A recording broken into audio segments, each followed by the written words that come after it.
Today we're going to discuss a topic that's very close to my heart, the stereotype of Indian cinema, which many people think of as only Bollywood.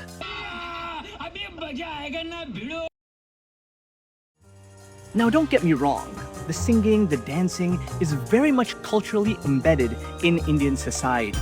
And it can be fun, it can be entertaining, the action, the over-the-top action can be entertaining in a funny way. But the point of this video is to showcase the fact that Indian cinema is much more than that. How many people, for example, outside of cinephiles, know that India has made a brilliant film on homosexual relations called Aligarh, or a film on sex education called Balak Balak? One, a Hindi language film, another, a Marathi language film. Both Indian films.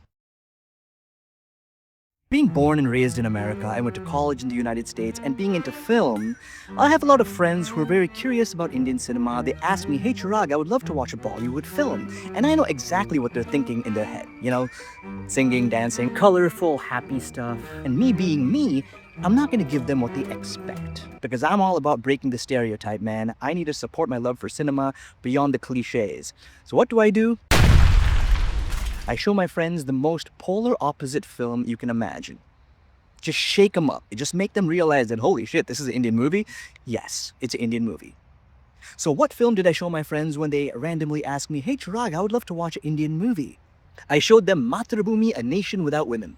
A disturbing dystopian film about a future Indian village where female infanticide has erased women from society, leading one woman to be treated as a shared wife amongst multiple brothers.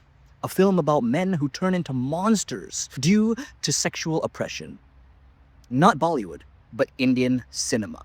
The reaction, as you can imagine, was priceless. I did not do this due to sadistic pleasure, trust me, but because the perception bothers me.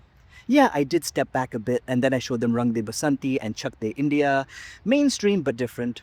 I couldn't help myself, so then I went back to, Black Friday, something serious. Honestly, I'm not going to show them what they expect. I'm going to break perception.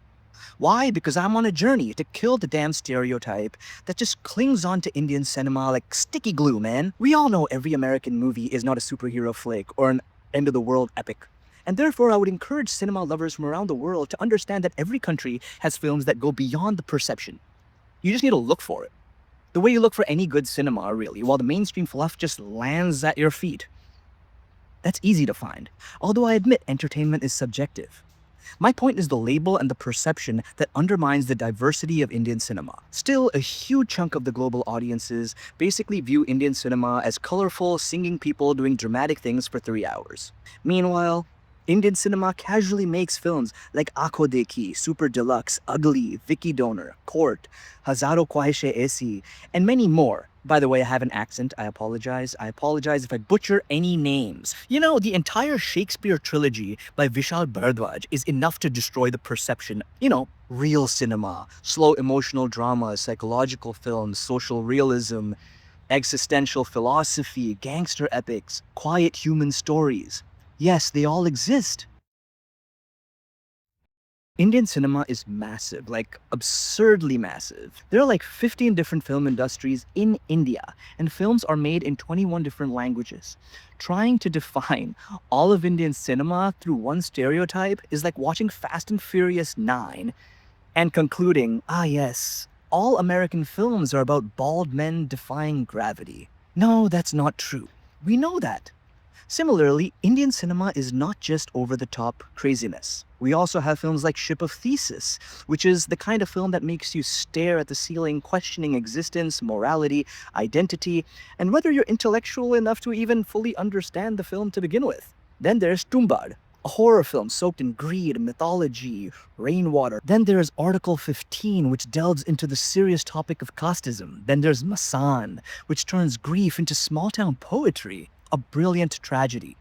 Then there's Dangal, a sports drama with a message on women empowerment. There is a film called Sardar Udham, which is a true story on a revolutionary named Udham Singh as he seeks justice decades after surviving what is called the Jallianwala Bagh massacre, one of the deadliest atrocities of British colonial rule in India.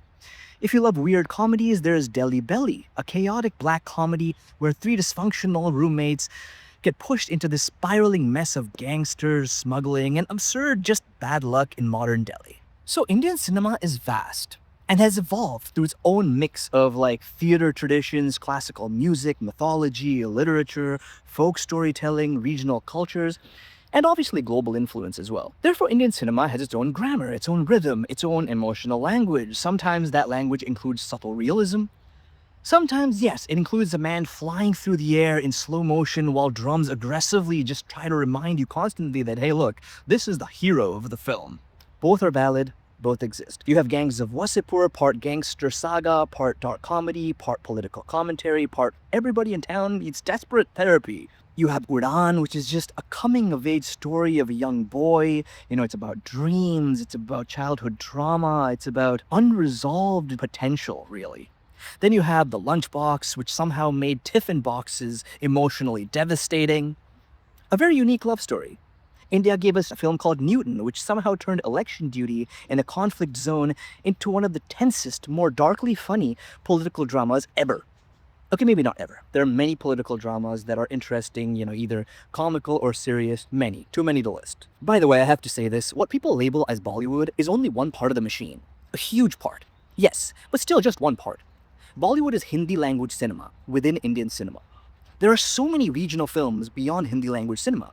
Some I've already mentioned, and then there's also Serat, Village Rockstars, and a bunch of movies which I cannot pronounce, from north to south, east to west. Dude, there's an endless list of Indian films. I repeat, Bollywood is not the same as Indian cinema. Bollywood is just Hindi language cinema. That's it. India also has Tamil, Telugu, Malayalam, Kannada, Bengali cinema, Marathi cinema, Punjabi cinema, Assamese cinema, and each of them have their own stars, their own storytelling styles, filmmaking traditions, and cinematic identity, literally. Now, you think I'm only talking about recent stuff? No. Let's go back to the 90s.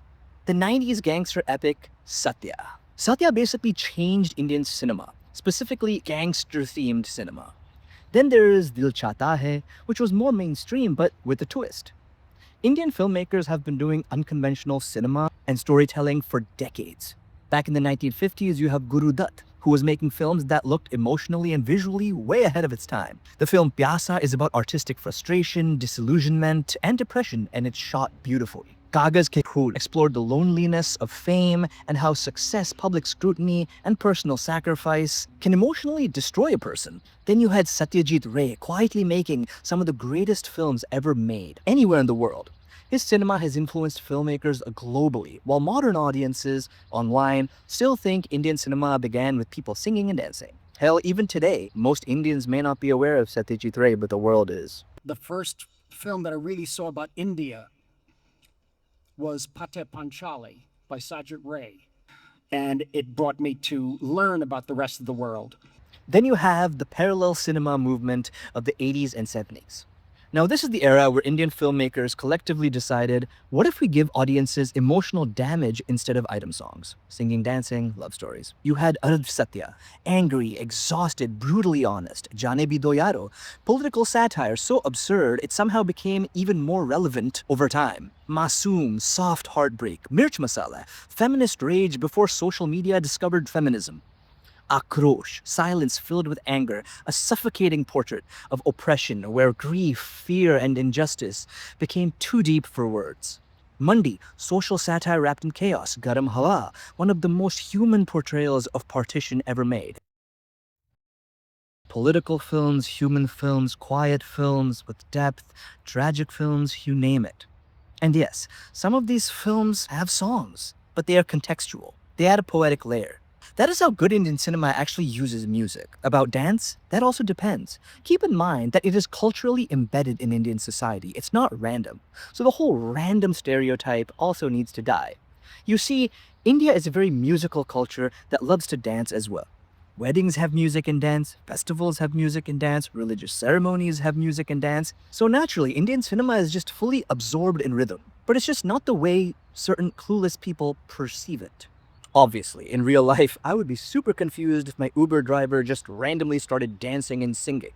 Okay? But cinema, songs in cinema are not always just random interruptions. They're often emotional storytelling tools. Sometimes a song expresses feelings characters can't say directly. Sometimes it compresses time. Sometimes it becomes a memory, nostalgic. Sometimes it's just pure poetry. Watch early Indian cinema. Watch films of great modern Indian filmmakers. You will understand that songs are often a part of the narrative. And I still feel, honestly, I haven't covered enough, man. So reducing Indian cinema to haha, singing and dancing is kind of like reducing all of world cuisine to something like ketchup, honestly. You're ignoring the complexity, the history, the experimentation, the artistry, the madness, and yes, the occasional glorious nonsense. Again, not the only thing.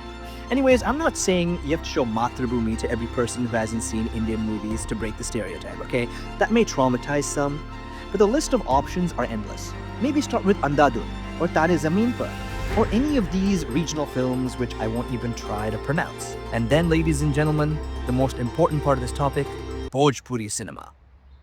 Okay, I think that's the end of this video. Best untouched. Best if we just don't go there. That's another realm in itself. Anyways, guys, if you like this video, if you want more such videos, please do subscribe to my channel. I do plan on doing more of these, but I don't know about the consistency. I'm going to try and do this as many times as I can. I'm going to give reviews to movies I watch, and yeah, just my thoughts on cinema in general. Please do like, share, subscribe. Peace out. Bye. Let's break the stereotype.